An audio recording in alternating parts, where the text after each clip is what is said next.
Okay, again, thank you everybody for coming. A few quick things before we get started this evening. Again, I want to remind everybody that at these events, we're going to start letting tables out here that we have out in front for small businesses, and especially people that have been displaced from their jobs because they've chose not to, be vaccinated, not to deal with the mandates and those type things. And there's a lot of people that have actually lost their jobs, and so our way of trying to help them is to let them show their wares, sit out there, whatever it may be, so that people can see it and hopefully help them. And also, if you know of any employers that are looking for help, have them come and be here too, so that maybe we can help them that way. Another thing that we have there's a gentleman named Tim Barton, president of Wall Builders. I don't know if anybody's heard of them. It's actually a national pro-family organization that presents America's forgotten history and heroes with an emphasis on our religious, moral, and institutional heritage. That's off their website. Apparently, they have one of the largest original source documents in the country of our history. That family does. So I personally didn't know anything about them, but I've heard about them, and the more I've learned, the more impressed I've become. That's one thing about this job that I guess I took on here, is that I am amazed at how much I did not know. I really didn't, and it's given me the opportunity to actually find out some things and to learn a lot. So I really appreciate what I've been doing on that. Second thing is we have our Liberty Dinner. Anyway, on Tim Barton, he's going to be here on Saturday, January 8th, right in this room. Okay, and we'd really like to promote him. I think it'd be really good for the community and everybody here to see him. So if you could pass that on, we'd like to fill up this whole building. We can fit about 1,000 people in here, and we'd like to be able to see if that would happen. It's free of charge, and so I think it would be a good thing for everybody to come if we could. Second thing is on January 6th that we're having our Liberty Dinner that we always have, first Thursday of the month. This one we're actually going to have Ron Nate. He's a representative from District 34, which is Madison County area. He's a really good, powerful speaker, but he's one of our strongest conservative legislators that we have here. And the legislative session is actually going to start January 10th. So it'll be really good to listen to him to see what his thoughts are going to be about this session and all that. So if you could come, we'd really appreciate it. We need you to sign in. It is sign up if you'd like to. It is $35 a plate for that. Dave and Debbie Sadler have, the sign-up sheet for that. We don't take credit cards, sorry, so cash or check, please, if you can come. So anyway, and there is an agenda that shows a little bit of some of the upcoming things we have coming up. Barbara Ehart actually decided she would come and talk to us. She's going to be here on the 5th. That again is a good thing to hear our representatives right before the legislature starts and see what's going on. And then Wayne Hoffman, he's the president of Idaho Freedom Foundation, is actually going to be here at the middle of January on the 19th. So hopefully, we'll get some things working on January and all that. It's a busy holiday season right now and everything, but it's going to be a good January, I think. But with that, I want to welcome Carolyn Harrison. Carolyn and Tom have been working really diligently on their Idaho Parents for Educational Choice and the efforts they've done there. For people that are, I guess you have grandkids that are in the system now and everything. They're seeing some of the issues that are going on and trying to figure out how do we help fix it. And it's like I sent out an email earlier, a couple of days ago to everybody. you know, the fundamentals of where I believe that we are as a country right now is because we didn't educate our children correctly. And a lot of things that way, we just let things go. And so it's going to be hard to turn all that around, but what Carolyn and Tom are trying to do, I think, is an initial way to start turning that and making that happen. So with that, I'm going to turn it over to Carolyn. If we could everybody give her a big hand, please. Thank you, Carolyn. I appreciate it. Doug, your camera went off. It should be okay. It's still flashing, so thank you. We'll need that. Thanks, Al. Yes, but Tom and I do want to thank Doug and Cindy for everything that they've done. 9 months ago, I think we were part of the first meeting that you were talking about getting this started. So in 9 months, you two have just done an amazing job in putting all of this together. And people all over the state of Idaho, thank you. So we wanted to get our 2 cents in. Yes, my name is Carolyn Harrison. This is my husband, Tom Harrison. We are co-coordinators of Idaho Parents for Educational Choice. We thought that we would give you a little rundown on our ancestry, who we are. We think that there's a lot of influence that is given to people down the line. So we thought we would tell you who our ancestors are.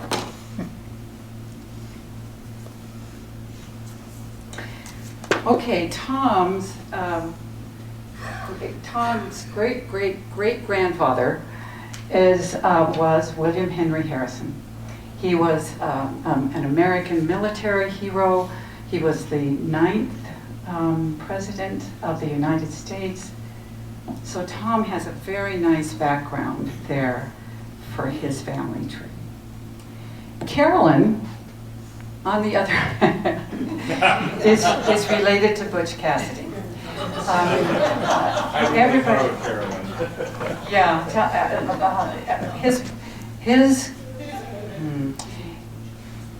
my dad's grandmother's sister's boy, and his parents always said he was such a good boy. And so did mine. Mine kept saying, "You're such a good girl." And I'm thinking, there's some DNA going on here. I often wondered why I like banks and trains, but there it is. So the reason I brought this up is Tom and I have a diversity in our backgrounds. He's from the East. He went to a military school in high school. I did not go to a military school. I'm from a ranch outside of Idaho in Iona. But when we got together we both worked at the Idaho National Laboratory in the Technology Commercialization Group. And I actually interviewed you, didn't I, dear? Yes, you did. You said no. I did say no. He was coming in from Boston, Massachusetts. And the first thing when he got off the plane, he asked, "Where are the taxis?" And the woman at the desk said, "Well, it's out right now. So as soon as it gets back," and he was, that's a singular, yes, not like killing. So I was one of the people who talked to him, and I just told them when the people at the helm of the Technology Commercialization Group said, "What do you think?" I said, "He would be great. He will not stay. I just vote against this." But luckily they overrode me. So we were into the technology commercialization. We were both account executives, senior account executives. Me for 8 years. Tom, and we got married two years after we met each other at the lab. And after 8 years, I decided I wanted to stay home with my daughter. So I left the lab and went home and stayed with Lauren for a while. Then I started one of our 4 companies. And Tom stayed and became the technology commercialization director. So we were, as disparate as our backgrounds were, we really did do an excellent job of working together in the technology commercialization group. But we also, the first day I met him, I knew that this was going to be a good friendship because he had the same follow-up system I did. That follow-up to us is very important. So lest I digress too much, my main point is we put 4 companies together over the last 25 years. And for us then, new ventures aren't really new for us. So when we found out, when we started looking, we were living in Eagle and we decided to move back to Idaho Falls because our grandkids lived here 3 years ago. And we started going to the Bonneville County Republican Central Committee meetings. And in July of this last 2021, I of course was putting a letter to the editor together, of course. That's what I want to do. And one of the meetings in July, Senator Dave Lent was talking, and he was talking about education. And my letter to the editor, coincidentally, was about social justice in the education system and how rotten it really is. And so he was getting some stats, and I thought, well, these are good stats. I need to put them into my letter. So I invited him. I called him the next day, and I invited him to have coffee with us at Perkins. And we started talking about how important it was to have parents involved in what we're doing, especially through COVID. I think one of the really positive things that came out of it was the parents were looking over the shoulders of these kids and their Zoom meetings that they were having with the educators, and could see what was happening, what was transpiring in our education system right now. So he said, you need to meet Wendy Horman. She's got she too believes in parent choice. And so we got together with Wendy, and from there we started talking about her strong student bill and how it is going to bring in education choice. And from there, we started putting together the program for Idaho parents for educational choice. Yes, enough said about our lineal descent of the leadership team. We are a parent-administered, non-partisan organization. We want to enhance the K through 12 so the money follows the kids. We don't need any more. I remember I was in a meeting and I asked Sherry Abera, well, how many knowing the answer, there aren't any school choice programs in this state at all. And I wanted to know, are there any school choice programs? And she said, well, we have 62. We have 62 charter schools. That's tied to the public school system, and it doesn't meet the qualifications. So we need some work to be done here in the state of Idaho. So, and another reason we're here, we want to have one cohesive unit. There are quite a few different organizations in this state that need to coalesce, and we're trying to get as many together so we're all talking the same tune. We could see in our business, we always went to we believe in top-down selling, where you go to the CEO first, because when you stop at this rung of the last start, it's very hard to get back up. So we know that legislation and bills is kind of the ultimate game here. That's when change really starts happening. So we support legislation, parental choice legislation, where again the education funding goes to the parents, which is already rightfully theirs. We also support legislation that votes down, like we said, summarily and recurrently, any of these offensive indoctrination programs, from CRT to SEL and social justice, even to the 1612 project, where 20 slaves came over to the United States, and now the New York Times is saying America started in 1612, not 1776. That's what's being taught to our kids. Would the teachers like their kids to be taught this? Think about that. They would not. They would not want another person talking to them about the kinds of programs that our children are having to put up with. It's not fair to them. So I've got some cold hard facts. Like I said, a few weeks ago, it's been almost a month and a half now, Dr. Duke Pesta came to town, and he gave a presentation about some of the things that are going on in this country today. He's with the Freedom Project, and he goes all over the country and talks about these programs and what is happening and what we need to do to stop it. This is also interspersed with some things that we brought up too, some facts and figures. The first one, did you know that critical race theory is in Coeur d'Alene K through 12 schools? We've heard, the governor said there is no CRT in our schools. And it's just not true. So let me show you. I'm not sure I understand the equity toolkit, but it is in Coeur d'Alene, and it exposes white students to windows, black students to mirrors, and in this environment, the white students have to listen to the voices of minorities, and they have to devalue, disrupt, and dismantle white knowledge. That's what's being taught to our kids up there. And Anna Miller, the Education Policy Director for Idaho Freedom Foundation, is right. It's time for us to get involved.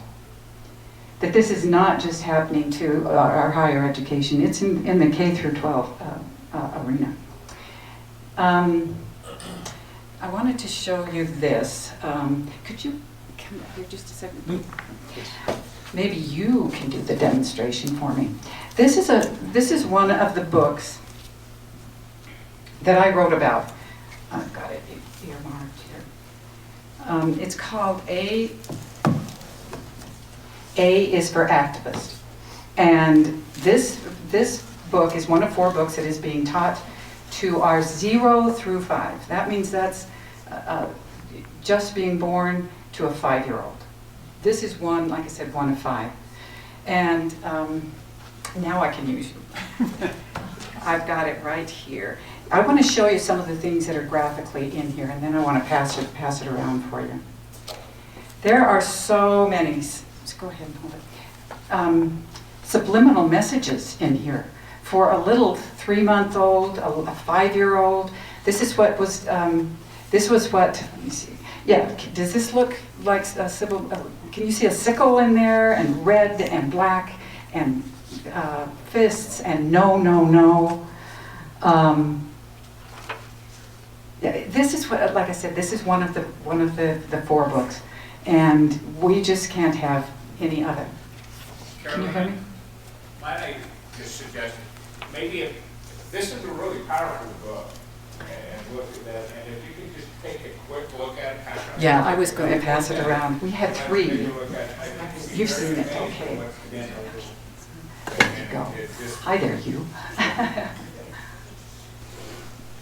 No, this is, I don't know where I don't know how they've gotten away with it actually as long as they have. Thanks, Doug, that's a good idea. But I know that there's a bill, 1193, that is a kindergarten bill. It's going to go back to the House of Representatives because the Senate voted yes on this, to put these kinds of publications out to our children in the 0 to 5-year-old age group.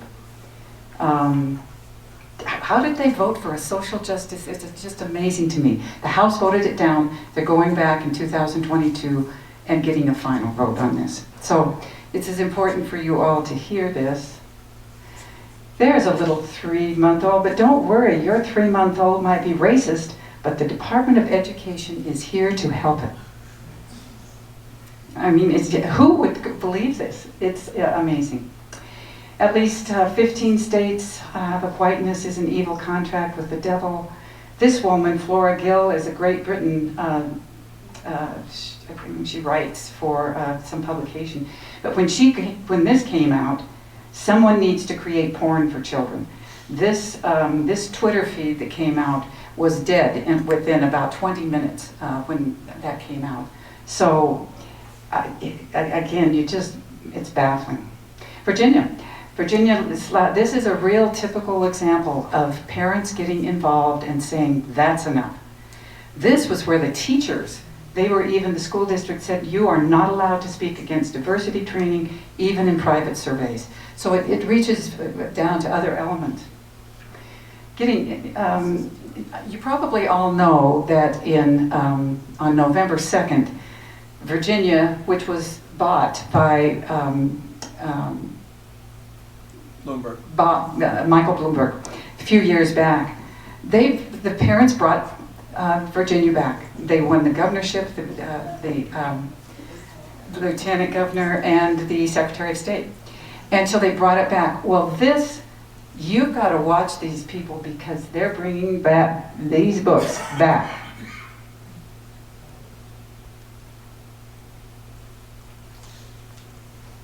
Back into the Virginia School Library as of November 22nd. This is rated 4.8 out of 5 by Amazon. It's a genderqueer book. It says genderqueer. This author, Maya Kobati, uses pronouns to describe his LGBTQ book for children. Sexual content that's just banned by school libraries, but it's back in Virginia. They don't like to lose. So we have to be very careful. Genderqueer was listed as one of the most banned or challenged books by the American Library Association's Office of Intellectual Freedom. That was this year, and it's back in the school. This one was just sent to me. I can't believe this book. This one's in the Idaho Falls High School Library. It's called Looking for Alaska. This is considered young adult fiction. It's sitting, 2 books are sitting in the Idaho Falls Library, or Idaho Falls High School. Sexually explicit. Like I said, I read some of it. Pages 126 to 128 is where Miles and his girlfriend of the day, Laura, engage in oral sex, and it's very explicit. It's just, again, and it's been banned. It was also a major miniseries, 2 copies, Idaho Falls High School. This is really sad. You probably heard there was another episode today I was listening to where the teachers get involved in having kids, pushing them to be involved in the LGBT clubs. They do surveillance on the kids, Google searches, any internet activity, hallway conversations, listening to them. Really incestuous. One middle school reportedly said during a seminar entitled Queering in the Middle, she stalked the students so they would get involved in the Gay Straight Alliance group. And when the parent complained, Kelly Bobrowski said, Lori Caldera with this Gay Straight Alliance, I have tenure. You can't fire me for running a GSA, and so you can be mad all you want, and you can't fire me for it. So they have this attitude, you can't do anything to me. Yeah, the union's NEA, they oppose any bans on instruction in both the Marxist ideology and the widely discredited 1619 Project. Campus reform, gaytheism, radical anti-Christian books. They don't think that homophobia will not be eradicated until religion is completely ended. This woman was sued by the teachers union. She wanted to prevent the school district from releasing CRT records. Penn State professor tells a white student, if you're breathing, you may have oppressed somebody today. California theocide, that is what they were doing to the Jews in Germany. They're trying to get rid of, and they chant to pagan gods in California. They do a lot of chanting in California. We, a few months ago, had some friends from Eagle come and visit us, and they were telling us about their grandson who's in the 8th grade, and he had his first day of school. There was a questionnaire, and the first question was, what pronoun do you want to be called this year? Okay, our education system's so bad in this state, he probably didn't know what a pronoun was, let alone gender identity. So it was bad in 2 ways. But so it's pervasive here in this state as well. Graphic sex in Austin. Well, Austin.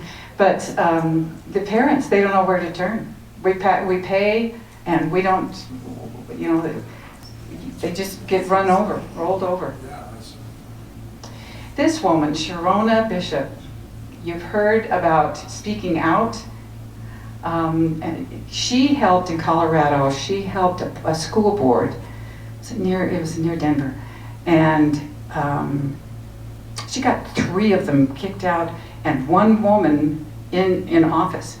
And this is what happened to her. The SWAT team rammed the door, handcuffed her, and dragged her away because she was a domestic terrorist. It does happen.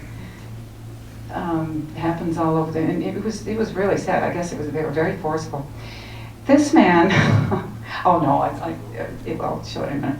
This is about mask mandates. And finally, the Weiser School Board said, okay, we'll take away that temporary ruling. And you know why? The parents organized and helped the school make that decision. They were very organized. They had it. You can see they kind of like District 91 and 93. I don't know too much about it, but I think 191 did a good job of getting the mandates taken care of. Now, I don't know if any of you know Allen Ginsberg. Do you know this man? No, I'm old. I do know who he is. He calls himself a poet, but he was into LSD big time, and he wrote a poem called Poem, which it was called Howl, and it was the subject of an obscenity trial in 1957. This man, you see a flower up there, he probably smoked it after he got through. That's what he was just, he went to an insane asylum, that's what they called it back then. And because he was on LSD, he couldn't quite focus on what he was doing. Well, students in Weiser High had to look at this poem, like I said, and the parents were just very disturbed by what was going on. So they took it away, but not before the kids were subjected to this awful. If you want to read it sometime, it's called Howl. This is another sad story. This wonderful young lady from Lewis and Clark State College in Lewiston. She's a great Christian young woman who was told that sex is biological and gender is cultural, and white people don't automatically have supremacy over others. So when she tried to incorporate some of her Christian views, the professor gave her a 29% on her paper. Frank, did you want to say? This was Frank Rios' daughter, Serena. And if you'd like to say just a few words about this, that would be great.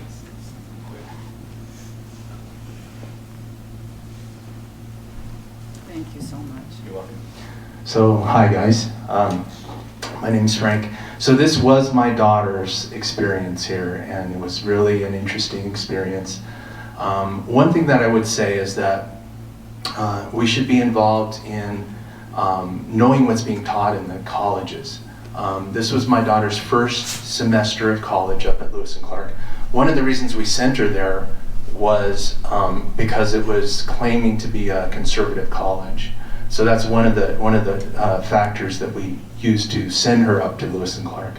But anyway, so she had about 3 weeks of intensive cultural training that was blatantly anti-Christian if you have a Christian worldview. Now I'm very thankful to God that my daughter does have a Christian worldview, and she was unshaken by this stuff, but what she was doing is sending us some just little snapshots of what she was being taught in her books and in her online course.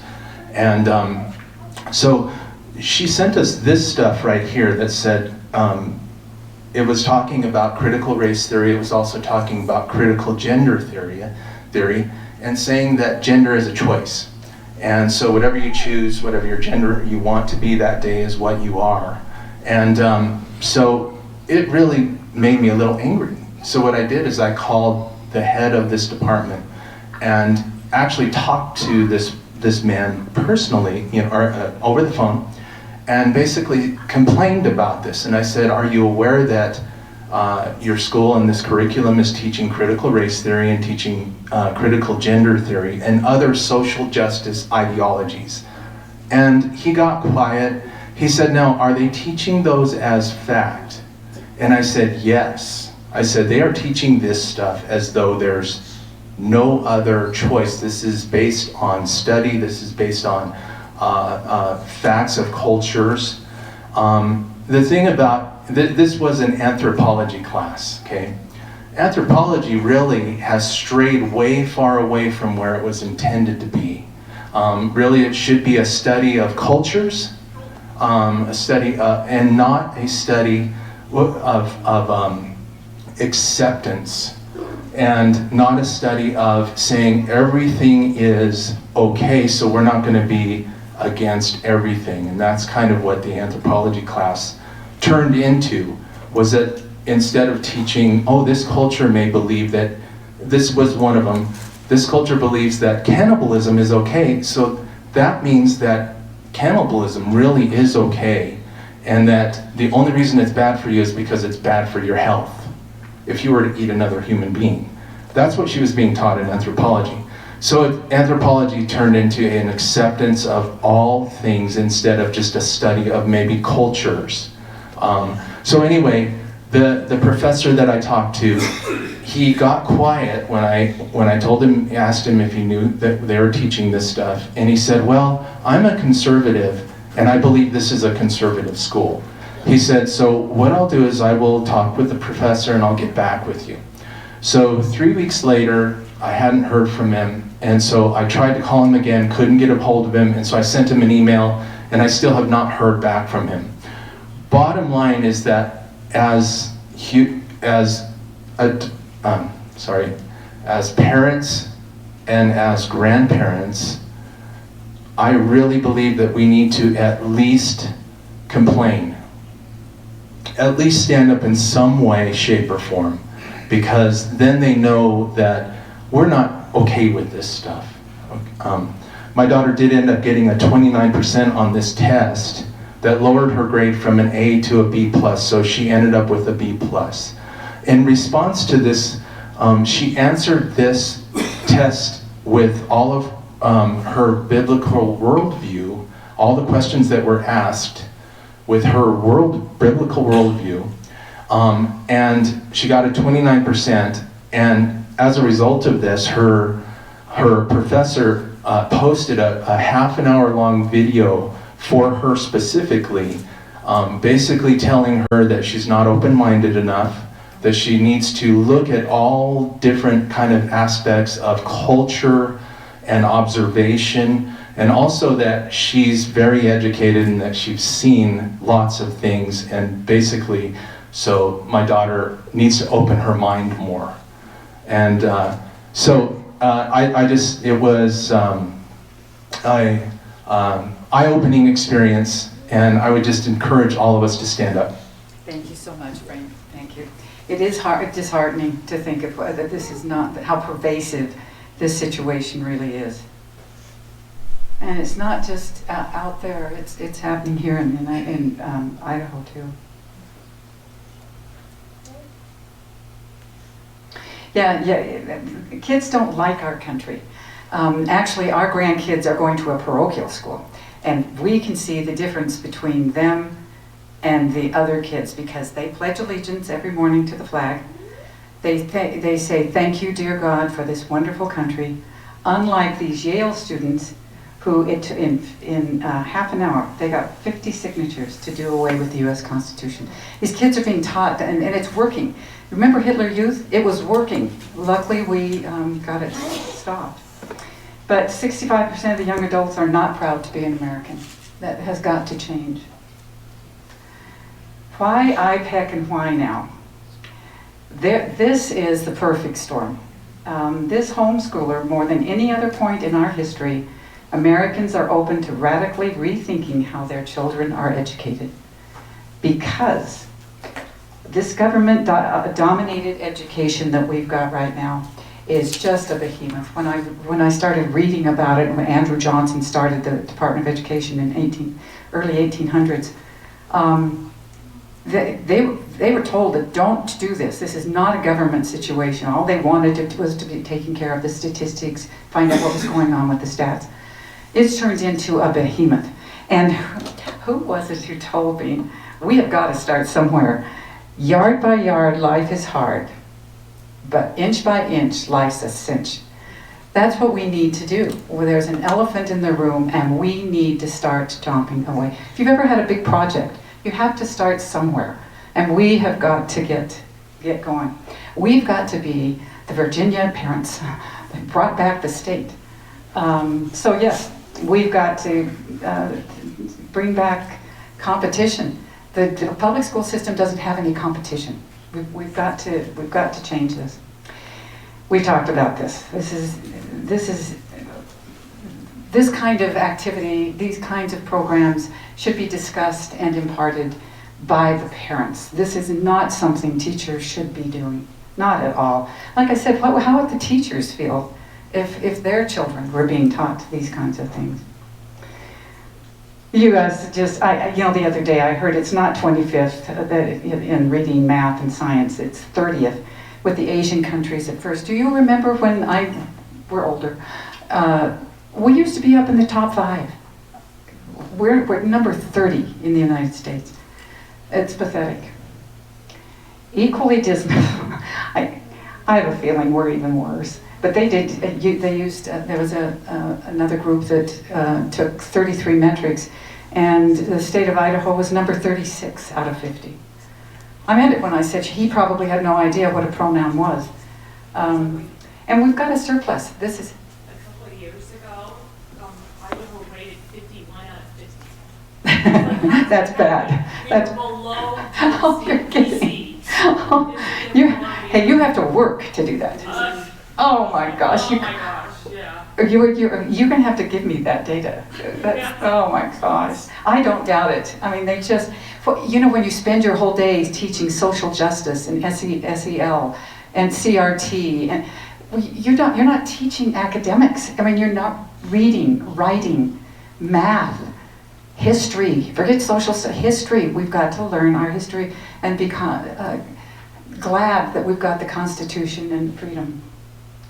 Again, the budget, we've got a lot of money, but they don't seem to see this. So we've got to help them. So the actions that we're taking, get involved, sign the petition. We've got the petition. Our goal here in southeastern Idaho was 300 petitions signed. We're at what was it today? 252. 252. We're getting up there. So southeastern Idaho, other areas of the state are getting petitions signed too.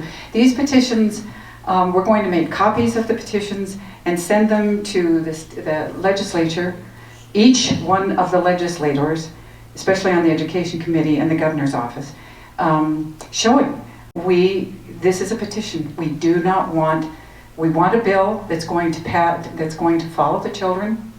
We don't want it to go to the public schools anymore, and get rid of these awful social justice programs. The bus to Boise, January 27th. So those petitions will go out a week before we get on the bus. Please sign up for this. We're at 25 people. We need 55 to get on the bus. We don't need it, but 55 would be a good, that's the capacity. When we get to the Capitol, we're going to be involved in a program called Capital Clarity from noon to 1 o'clock. I believe that's what it is. I need to talk to Janice about this.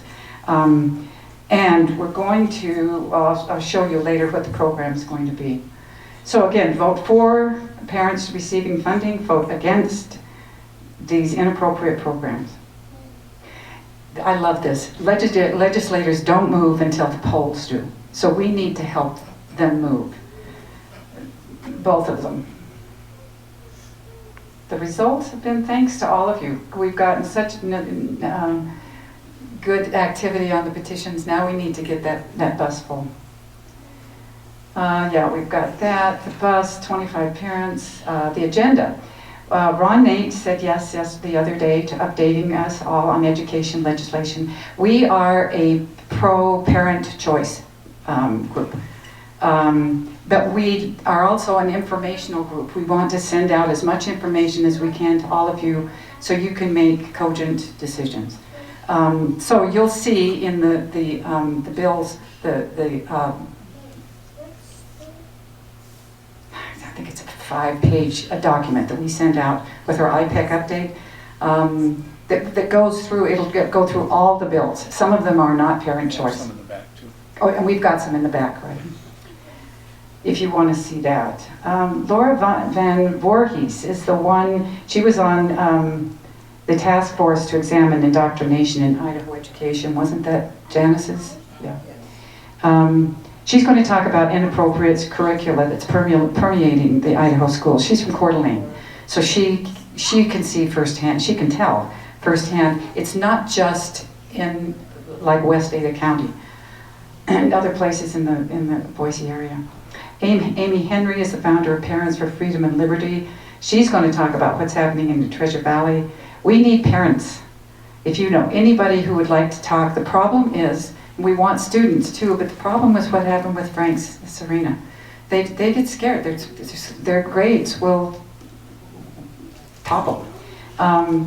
So if you know anybody who's got a good experience, a good bad experience here in southeastern Idaho, let me know, and is willing to talk and wants to, and is forceful and kind. So that's one that we still need to get up there. Remember, legislators don't move until the polls move. Okay. Yeah, this is what I was talking about. We do not endorse, promote, sponsor, nor advocate for any one piece of legislation. We send out information. We don't know any more about these bills than you probably do. We've maybe read through them once. So if you've got any questions or have any points that you'd like to make, let us know and we'll give them to the sponsor. So I'm going to go through this very quickly. This is what I sent out with the iPick update. If you didn't get one, just let me know. There's one, there's some in the back of the room. There were parent choice bills, a couple of them, and education bills, a couple of those as well. I heard from Barbara Ehart today, and she said that she's got a bill she'd like us to put in here too. So the Family Empowerment Scholarship Program is a $9,480 scholarship. That's a lot of money. It's the biggest I've seen in this state. An issue with a lot of people, you've got to be required to previously attend a school. That is not a requirement here. The program can expand or shrink in a year. This is sponsored by Dorothy Moon. This is the Strong Students bill I was talking about with Representative Horman. Again, if you've got any questions when you read through it, just let me know and we'll transfer it on to the sponsors. They are the best ones to make the decision on what the answers are. These are education bills. This is Senator Thane. He's in the data gathering stage. He wants school districts funded on enrollment rather than attendance. And then eligibility by engaged students. So this goes on a little ways. And again, he said he's very open to any questions that you might have.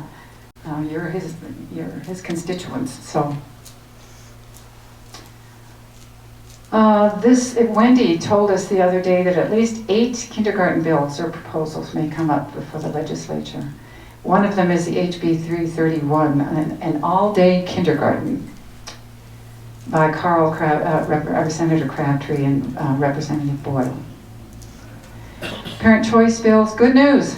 More states' legislatures are introducing school choice bills than any other time in history. So there's a positive side to all of this. Somebody's already eaten away the elephant. That's good. Let's help our kids. I love this. Train up a child in the way he should go, even when he is old, he will not depart from it. Solomon was right. This was definitely a universal statement. It's not necessarily one religion. It's not Christian. It's not Jewish. It's a universal statement about children.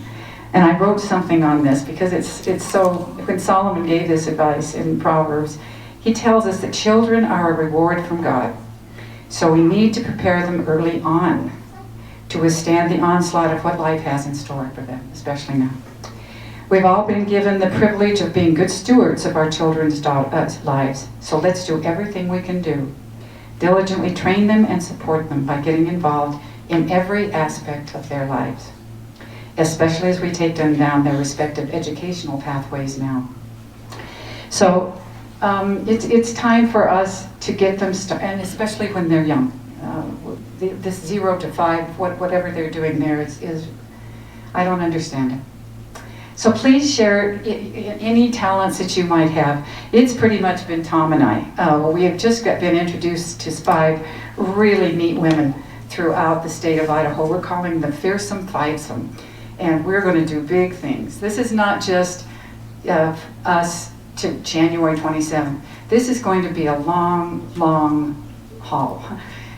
these bills aren't going to go through right away. We need to keep moving and getting them scared. So that is all I've got for you. If you've got any questions, please, John?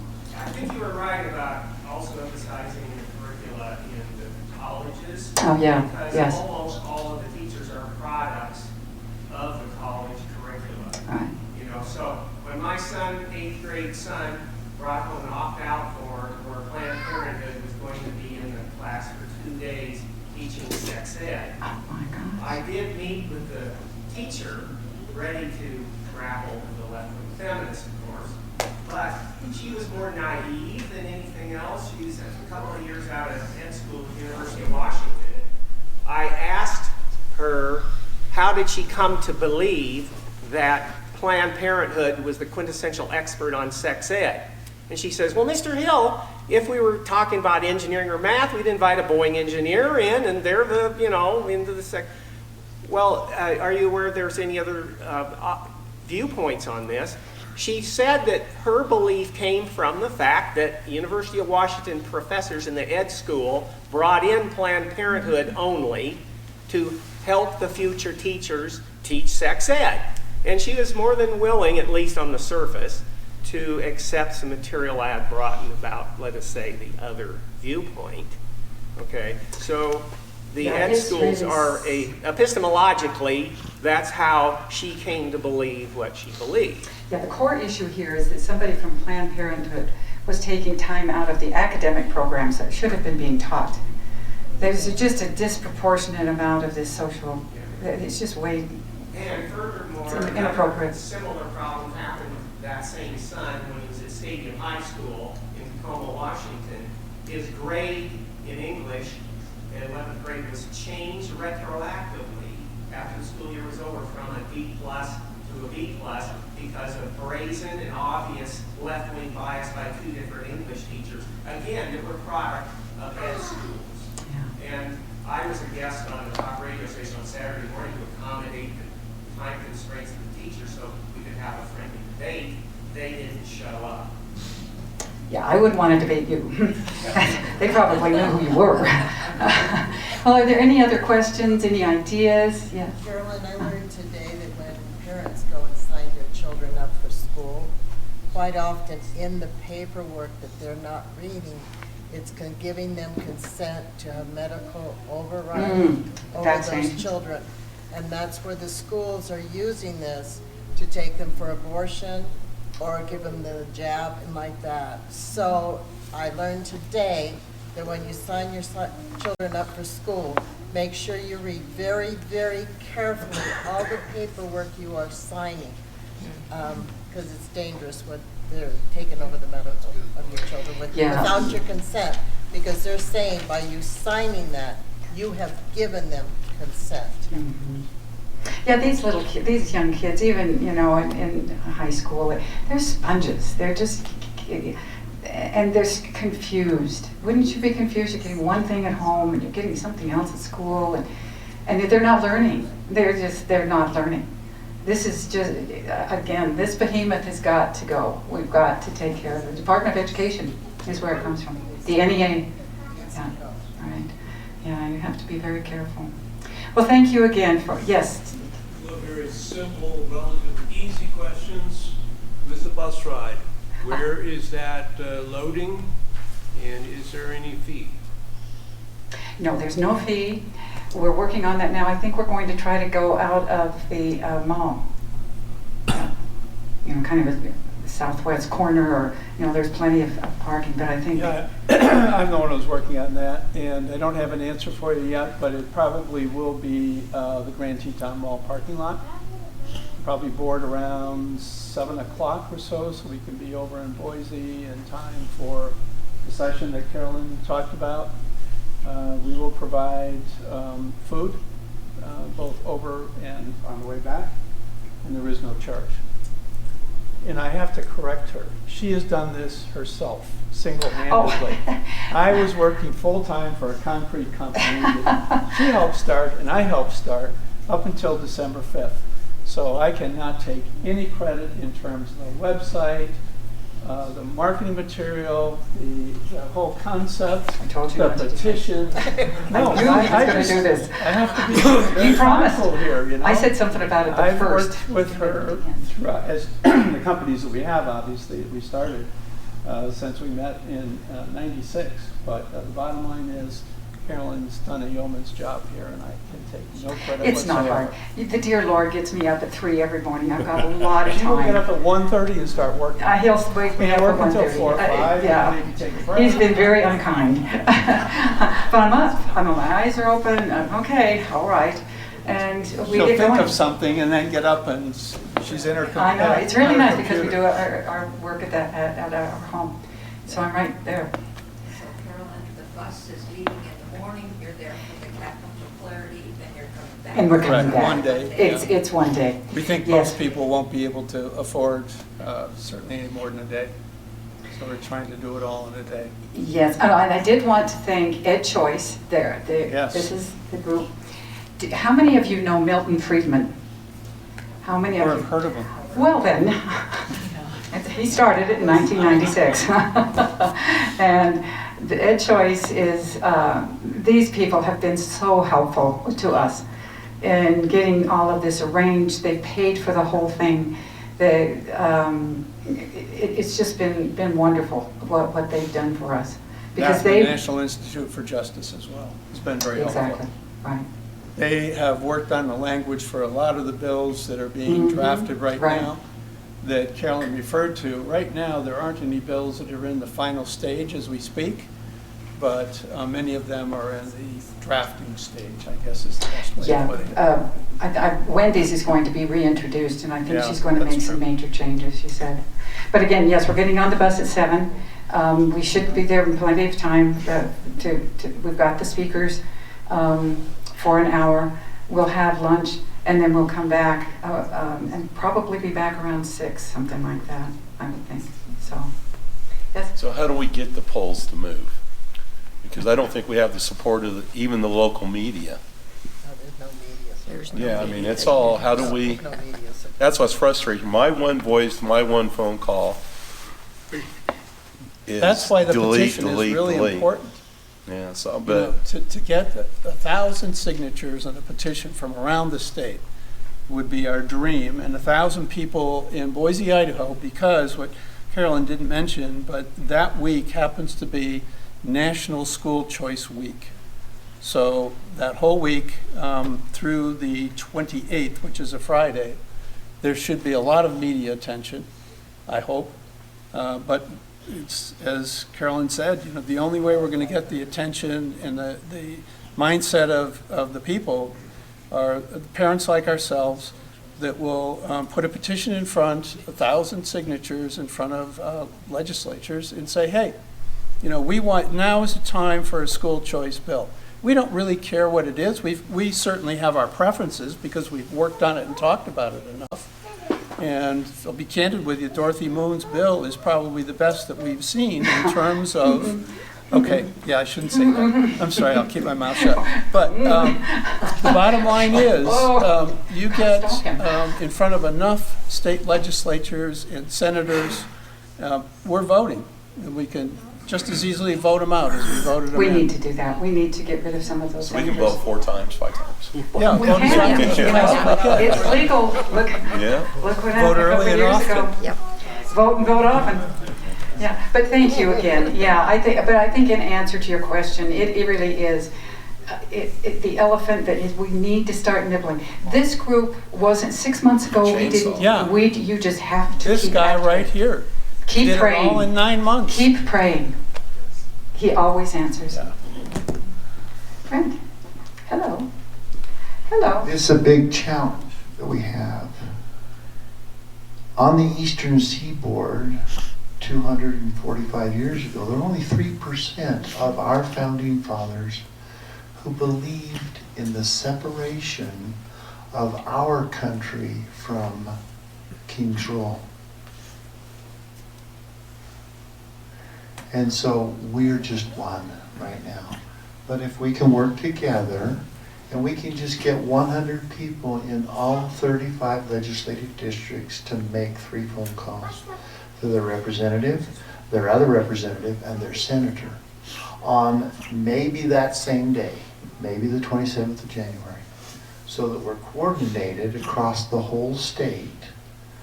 It is an uphill battle. It will always be an uphill battle. Can I point out one thing, Carolyn? Mm-hmm. They're so well sophisticated that the banner in our room right now has Admiralty Maritime rope around it. What am I talking about? The symbol of our sovereignty is red, white, and blue. There is never any of this kind of stuff. This is Admiralty Maritime rope.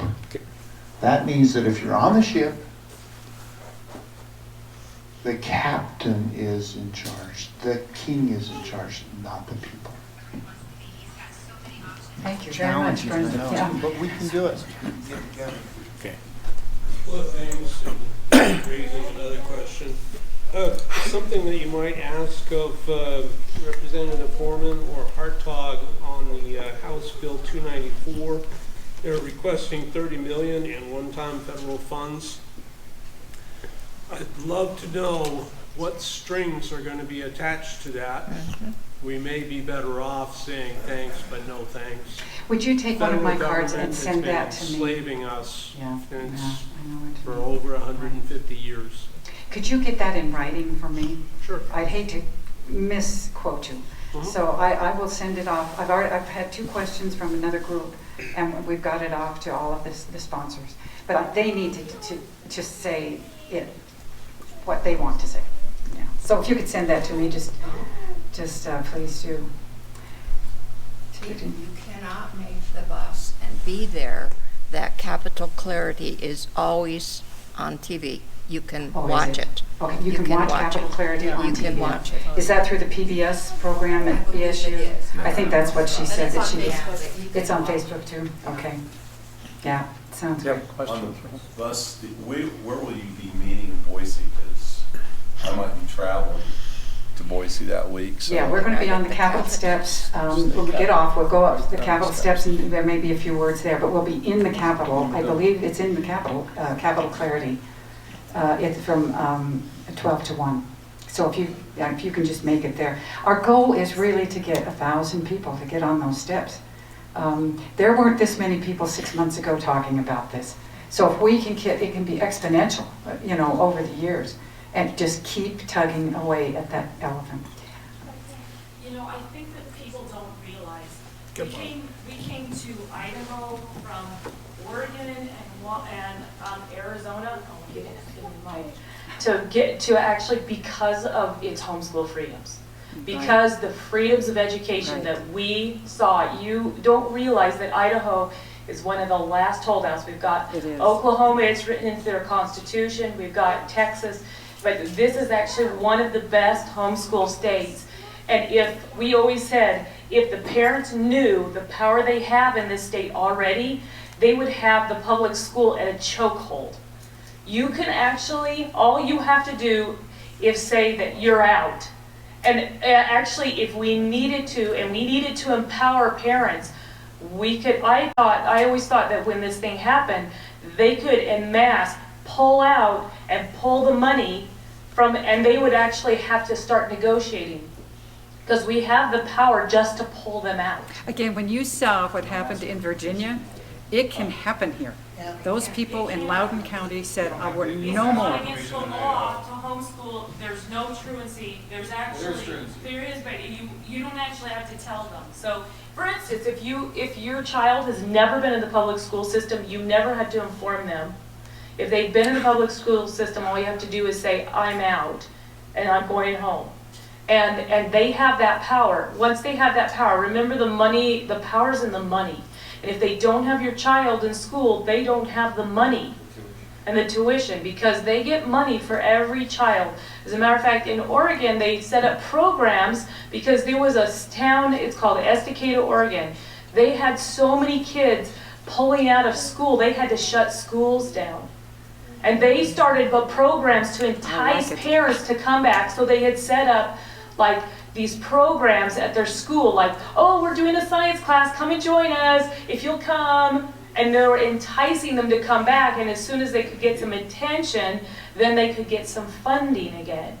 And so they started to wake up, but Oregon's very liberal, and there was programs in the 2nd grade in my son's school that were trying to do, they were teaching them in 2nd grade to decide if they were gay or not. They said under the guise, 20 years ago, 2000, to decide if they were gay or not, so that they could actually help them along in their education. This has already been going on in Oregon. It's been, I mean, yep, that's one of the reasons why we pull, and the school violence and all of the things that they were teaching there. It's just encroaching in on us now and on nationwide. We have to make sure that the legislative activities stay where they are for you homeschoolers, because, like we said, the legislature, the bills are where this all starts, and we've got to have the right legislators doing the right things. We've got to, there are some of them that need to go, evidently. We haven't been back long enough, but we've got to look at the vote, and vote often. Anything else? Just thank you so much again for all of your help. Let's get on to that. Thank you. I have a question. I know this isn't quite germane to the topic, but does anybody know, I'm just curious, there was a lady who went to one of the schools, it was on East Idaho News.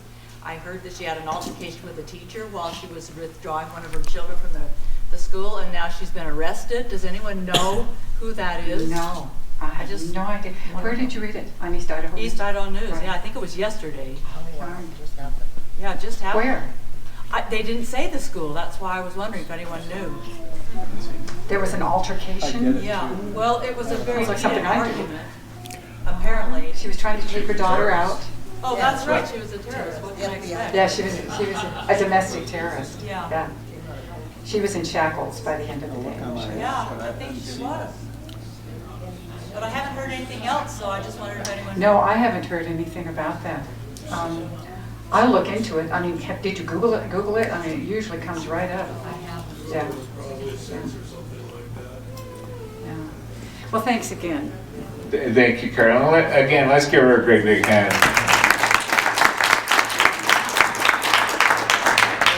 Okay, John, you have another? Comment on what the Oregon couple were experiencing, but I suspect some of it. Come over. Not too long. No, I know, that's hard. I won't overstay my welcome. Some of the genesis of this, like the Gay Straight Alliance and proselytizing young kids, I observed through the double doors with good acoustics a Psychology 101 class 3 weeks ago at Idaho State University. The professor with the PowerPoint, the acoustics were good. So she was explaining to these kids that there is no credible clinical psychology resources available for students that want to mitigate their same-sex attraction. That is not true. I ended up, long story short, with an administrator, the professor after she finished her class, and the administrator introduced me to the professor. Called this a severe trigger warning that was not warranted because I'd already talked to the administrator to explain my commitment to deliberative dialogue and civil debate. Professor, this gentleman has a question. This officer here, who he had called up, will throw this gentleman off campus if you feel threatened by him. I did ask the professor. You're a domestic terrorist. What's that? Yes. I cited a number of liberal professors, even the president of the APA in 2006, who conceded that there are quacks out there, but there is credible therapy available for a lot of people who do want to mitigate their same-sex attraction. I gave her resources that she didn't accept. Why are they talking about this at school? Yeah, my point is that the teachers that are in K-12 are products of the education in higher education, and this is an example of how they come to believe. So as we speak, there could be some students in that Psych 101 class that might want to use their powers of procreation in a traditional marriage, and they're being told there's no credible therapy available, which is, again, not true. if anybody disagrees with me, feel free, we can have a deliberative dialogue. Thanks, John. You'd like that. Does anybody else have any other questions? Caroline, I really appreciate that. And a couple of things. Did everybody get a chance to look at that book that she passed out? That one over there. To me, when I first saw that, it sort of surprised me. Oh, the book, yeah. What was in it. And a key thing that I think that is happening is, this hasn't happened, as we've heard, this didn't happen overnight. And it's taken a long time to get to where we are, but it's good that we're waking up about it, and we're going to start turning this ship around. And that's the thing, it's a big ship, okay, and it doesn't turn on a dime, and so we're going to have to work on it. We are in a situation where we have to be aware of the forces against us. I'll just call it that. Just as we've got to be careful, like John was saying, if you get too threatening. And I read the article today, and they didn't say a lot about it, but apparently it was a perceived threat. That the parent raised her voice and did certain What things. Janine was talking about? The one that she was talking about, okay? Oh. So we just need to be mindful that, in my mind at least, the rationale is on our side and all that, but the emotion is against us right now. And people are going to play things on us, and if you get emotional, and if you can't just be logical and work through things in a steady tone and all that, that's going to be held against you.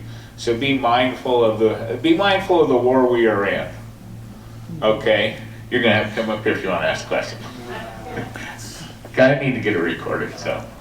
Well, he's saying this because here's the thing: is the peaceful non-compliance works here. We're in the age of the expert. Everybody thinks that they're fighting against a white coat. You have all the power that you need already.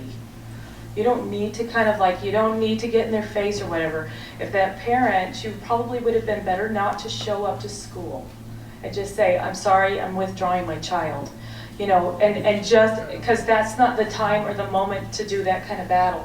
And so you wait for your best time to take on certain battles, and you want to do this within the law, but you also want to do it because you have the right to do it, and you want to empower yourself and keep yourself and your family safe. So I think that it's it is a kind of a peaceful non-compliance, and so just to keep on, I agree.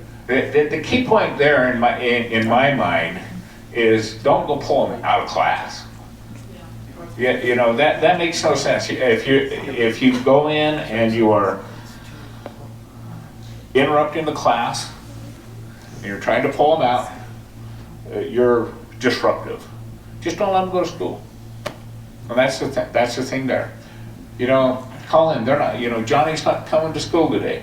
Fact is, Johnny's not coming to school anymore. And we can do that.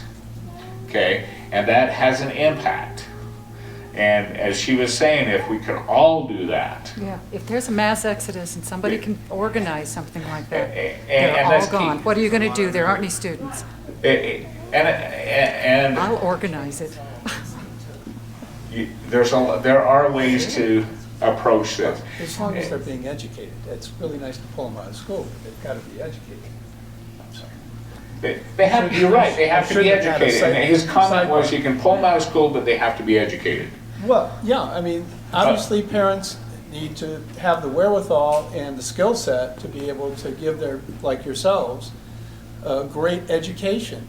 Or if they can't do that, which is our whole purpose in trying to get a school choice bill passed, to give those parents on a per child basis, I don't care if it's $5 grand, $9 grand, somewhere in between, where they can put that child into a private school, a public school, and also homeschool them if they so choose, or a parochial school. Well, and you Period. have to trust the process here, because education and literacy was higher before compulsory schooling than it was after, and it's never been since.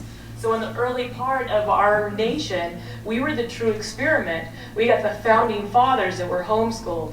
We've got people people don't sit around and not self-educate. We have to actually trust that the process, that when we love education and we love learning, that's going to happen too. So, you know, even after we pull kids out, like we actually recommend homeschoolers to de-school, to do nothing for a little bit and let them regain their love of learning, because one of the things that public school does is drives that out.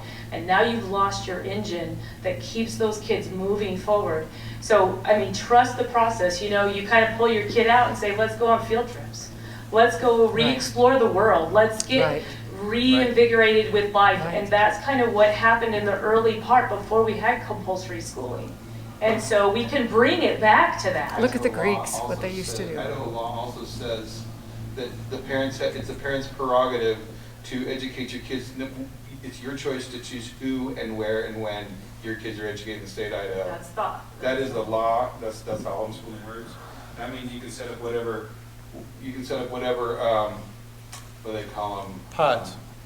Pod schools. Co-ops. Co-ops. You can set up mini schools. Idaho's really easy on that. You know, and this is a great dialogue, and you're actually saying, in my mind, the same thing. You know, you guys are fortunate to be able to have the time wherever and whatnot to be being able to make things. I know it's not.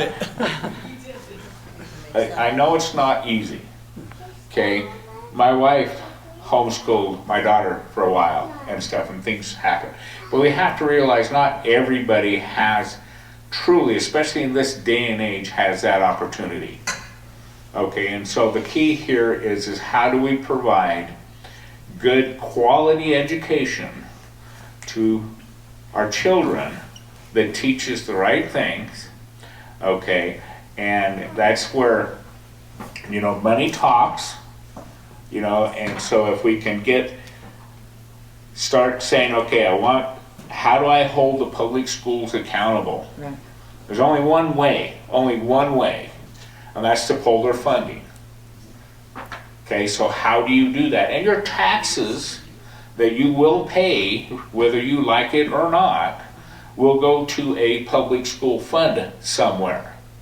Okay, so if what you're trying to do here is give an opportunity of where do those funds go? Okay, can I use them because I'm a family of two professionals that are doing things, and they could, one of them, choose to homeschool or whatnot because they have the wherewithal and all that, but maybe that's not what their choice is. But they can afford or do something to go to a private school or a parochial school. Maybe some people just aren't confident in themselves to be able to say, I can't give my child the education that I want them to have. And therefore, but I can't afford to send them anywhere else but public schools. And so how can they do that? And I think that's what this effort is. Let me go back to Milton Friedman. He is a Nobel laureate in economics. Free enterprise is how this country is run. The education system is a caste system. They take all the money and do as they please. They have got to be competitive. We've got to take the money from them, give it to the parents for their kids' individual needs. And then they would start realizing this is not working. We have got to start competing. And then they'll start getting better teachers. These are not good teachers. These people are, I don't know what's wrong with them. Something mental. I know that for sure. And again, this goes into what John is saying. And we are in a situation that we didn't get here overnight. Right. Okay, and we have to start 1 inch at a time, start working towards fixing this. And we really can. I think that, and Carolyn and I have had this discussion and all that, you want an immediate thing? Take your kids out of school.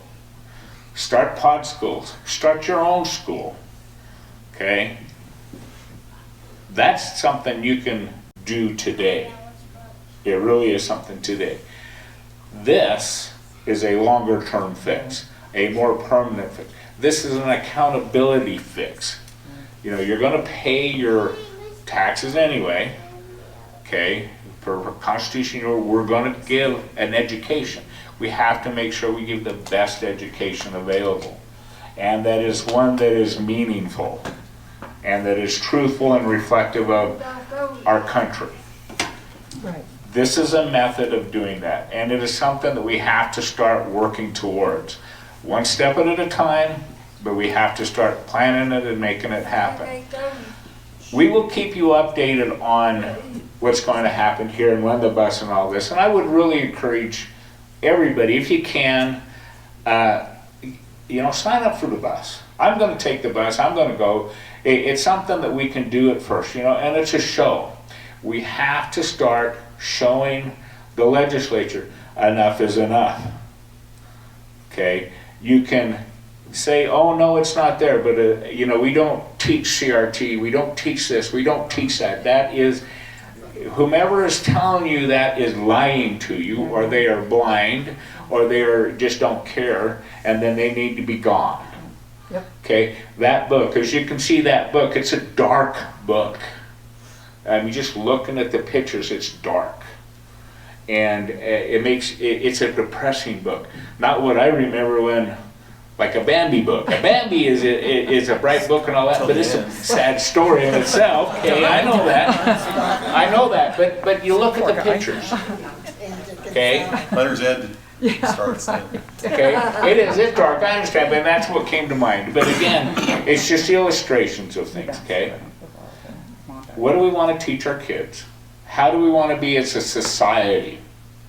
And that's what it really is. And so, with that, I would encourage us all to pay attention. Let's help Carolyn and Tom do this. It affects a lot of our kids. It affects most of us here, our grandkids, and our great-grandkids, and will affect generations to come. And so, Julie? Yeah, could I just add, just talking about this dark book, there's a corporation that was started by he's my third cousin. I just found that out. His name is Boyack. I think it's Richard. Connor Boyack of Libertas. And if you go to TuttleTwins.com, some of you know about it. Yeah. He's got the ABCs in a real good formation where it teaches the good principles of Milton Friedman in economics to 3-year-olds. And then he's got the kids' books that teaches about the law from Frederick Bastiat, and it teaches them in the language of kids. And he's got teenage kids' books as well, and he's also got a course for adults to learn about economics. So it's TuttleTwins.com. Thanks. Is that in Utah? In Utah, in Lehigh, Utah. Libertas? That's my cousin. Yeah, found that That out. would be great. Kids need to be kids. Uh-oh. Well, come up here, Dave. Kids need to be kids. And a lot of things that we're teaching these days aren't teaching them to be kids. They need to be happy. Yeah. And we need to help with that. Dave, you have a question? Yeah, Frank brought up what's going on in the university. I just want to remind you, your kids do not have to go to college. In my family, all four of us have been successful in our careers. I got to retire early. One of us went to college. The other three, just as successful, in some cases more, didn't go to college. I have worked with a lot of people who have gone into great debt to send their kids to university, only have those kids turned against them and their values. It might be a better investment to take that money you're thinking about going into great debt to help your child start their own business. So our country could use more independence. School, let me tell you, school does not prepare you for life. It does not. This is what happens in school. You get a bunch of lessons, and then there's a test. Does that work? Does it work that way in life? No, in life you get the test. And then the lesson comes after the test. Right? Yeah. So, it's just, you're sitting your kid in basically a system to make them conform. Not how to think. It's a program from getting your kid a job, so they can sit in a little cubicle farm somewhere and feel like one of those little chickens in an egg and pooping out eggs. It's not for free thinking people.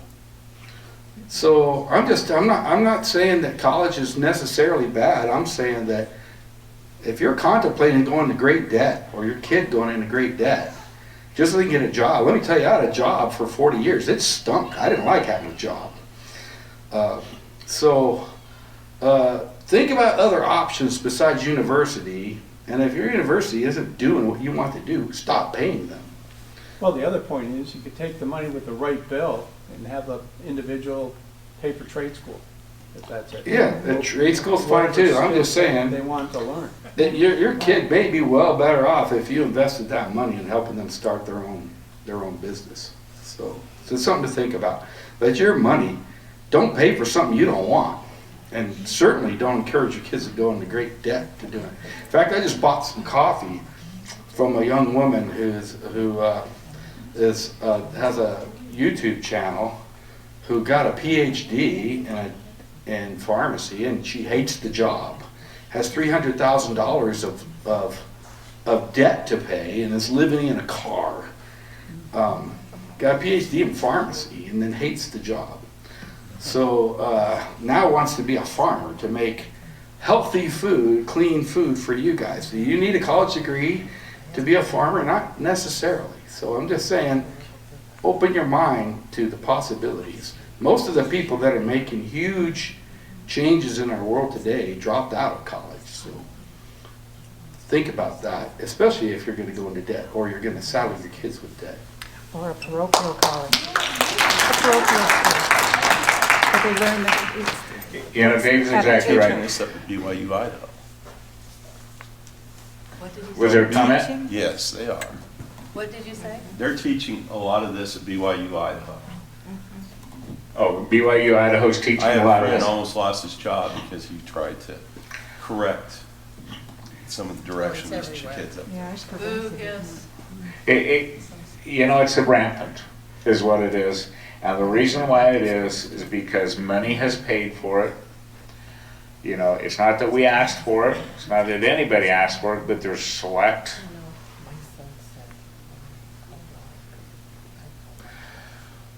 faction of people that decide that they want to control. Okay? And there's a lot of money behind it, and so they just work and they worked and they worked and they're diligent and they're just like the turtle, just working and continuing on towards their path. And they've got us to where we are. Okay? It's time to put the brakes on it and to start turning things around. And that's what Carolyn's trying to do with this. It's a first step of many, many, many that have to happen to help save this country and bring these things around. And so with that, I really would encourage us all to sign that petition. If you know anybody that hasn't signed the petition, please sign that petition. Let's get on the bus. Let's go to Boise, have a good time going to Boise and all that. You know, they're great people, I know that. Let's have a good time, but let's go tell the legislature that we want something. You know, we've had enough.